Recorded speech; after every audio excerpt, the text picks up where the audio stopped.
Welcome to the Global Landscapes Forum, Accra 2019. I'm Natasha Elkington, and I'll be your video host for the next 2 days, where we will be talking about how we're going to restore Africa's landscape. And the idea or the hope is that we want to restore 100 million hectares of Africa's land by 2030. It's a big process, but we are in the middle of discussing how we're going to get there. And this morning, I have with me Gertrude Kabusimbi Kenyangi, who has 20 years of experience in forest and biodiversity conservation rights in Uganda. In recognition of her effort in this field, FAO awarded her the Collaborative Partnership on Forests, Wangari Maathai Forest Champions Award in 2015 for her work to conserve biodiversity and the forest ecosystem, combat desertification and climate change mitigation and adaptation for community resilience. Yes, I got it right? Yes. Thank you for joining us. Thank you for inviting me. Thank you. So I understand that you do a lot of work with women and gender related to environment. Yes. Please tell us more about what you do in that field. Yeah, thank you for inviting me for the interview. And it's true that I do a lot of work with women, gender equality, and environment. The our environment needs conservation. That goes without saying.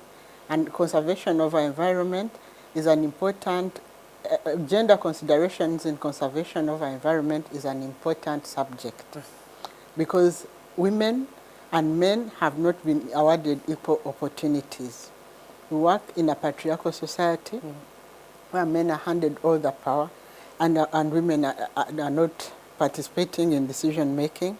They don't have access to resources. They have no control of any of those productive household resources, yet they require them for production every day, and they play an important part in restoration of our environment. They're involved in planting trees. They're involved in harvesting forest products.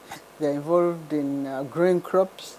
So it's very important for them to be armed with materials and with equipment, with household resources to be able to perform their duties well. Right. So that's where I come in, trying to empower women, not only with equipment to increase their workload, but also with favorable policies to give them fair benefit share, a fair share of benefits in the conservation area. Great. So are you seeing this change? Is it changing? Are women's voices now being heard? Are they participating more? Are you still facing challenges, or where are we on this subject? We are still facing challenges because patriarchy is an entrenched system. Patriarchy is kind of a mindset, and it's very difficult to change.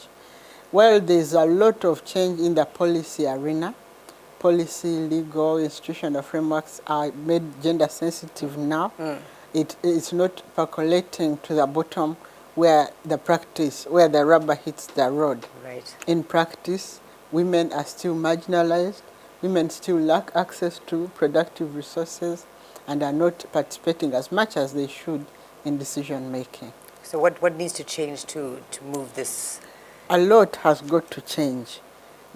The thought patterns, traditional institutions must change before any of those, we can register a lot of progress. A little bit of progress has been registered, but the laws, the legal frameworks are not being enforced enough. Right. I mean, when you get to the private sphere, like a household, it's very difficult to come and dictate to the husband that now you must allow your wife to do X, Y, and Z. But as long as we approach it from like a cultural point of view and involve cultural institutions, involve religious institutions, then we shall register some progress. Okay, great.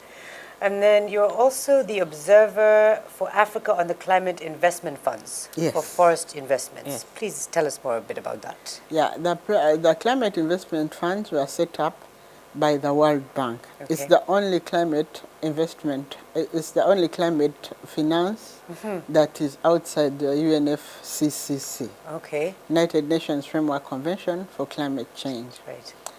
So they are governed by the World Bank, There are two, the Clean Technologies Fund and the CTF, yeah, yeah, okay.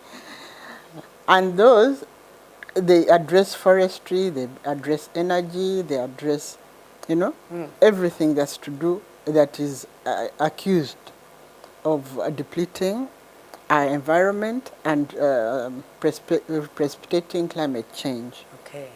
So they are governed democratically. They are observers from civil society, from the private sector. They are member countries and they are donor countries. All the stakeholders, the broad spectrum of stakeholders are involved in the governance and management of the fund. So every year there's about 2 meetings, and then there are lots of other meetings online, and several countries have accessed the funds to prepare for a change in energy in the country, in forestry in the country. Yeah. Okay. So now I know more about that. Yes. Thank you. So I understand you'll be speaking at an interactive session, Harnessing Indigenous Knowledge to Address Climate Change. Yes. So why is indigenous knowledge important when addressing the climate crisis? Because indigenous knowledge has been proven, has a proven track record of not precipitating climate change. Indigenous knowledge espouses regeneration, espouses restoration, and does not destroy the environment. So we are falling back on indigenous knowledge to draw lessons, to apply for our effort in fighting climate change.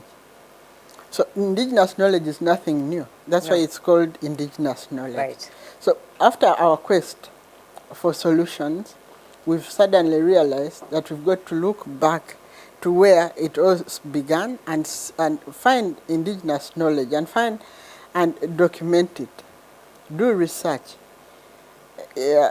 interview indigenous peoples, get knowledge and document it and apply it. Right. And see how much it can help reverse the climate catastrophe that we are headed for if we don't do anything about it. Yes. I mean, it's a bit like a double-edged sword where we need indigenous knowledge, but then we also have to change our cultural ways of mindsets, right? Yes. So it's like, because like we're talking about women's rights. Yes. So our old way of doing things, where in a patriarchal society, it Yes. kind of puts women down. But yet at the same time, we also need that knowledge. So how do we balance this scenario?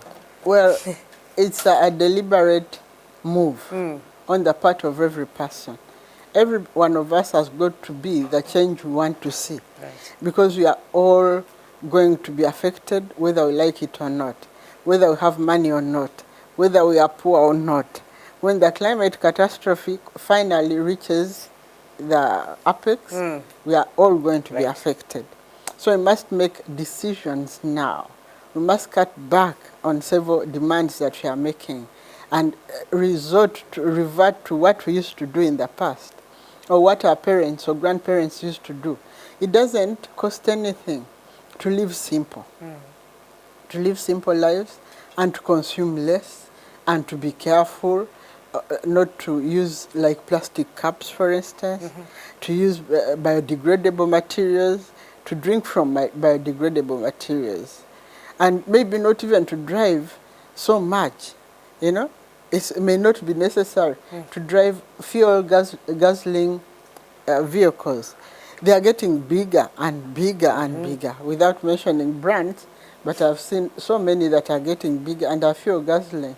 So if we went backwards and lived simply, and so that the simple life was, we were satisfying our needs, and yet not compromising the needs of future generations, then we might just survive the climate catastrophe. Right.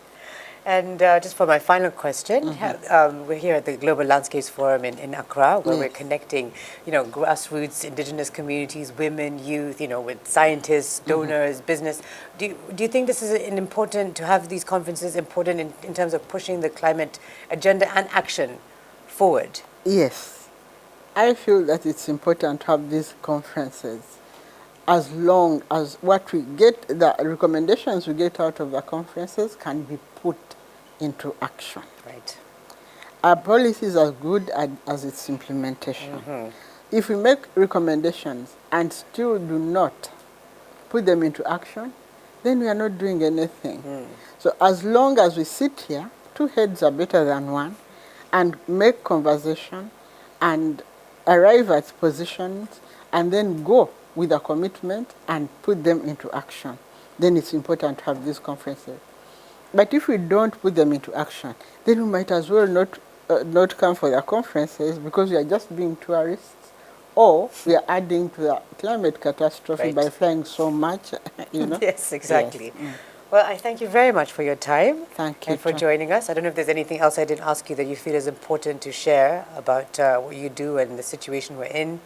Well, maybe landscapes restoration, because this is a global landscapes forum. Yes. We are working at the grassroots. I work with grassroots women.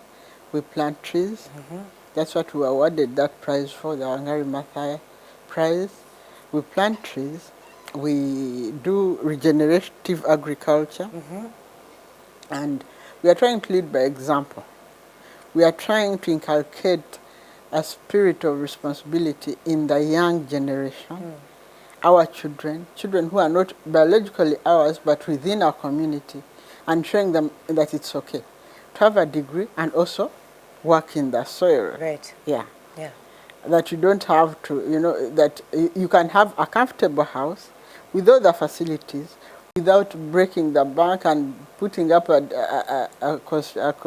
building that you won't even occupy all the rooms. Yes. You know, living simply. Living simply. Yes. That's the message. Yes. Okay. Well, I thank you so much for your time. Thank you. I wish you a great next 2 days here in Accra. Right on. Thank you. Yeah, and let's hope we can do some work here. Yeah, I hope so. Okay. Thank you. You're welcome. Thank you.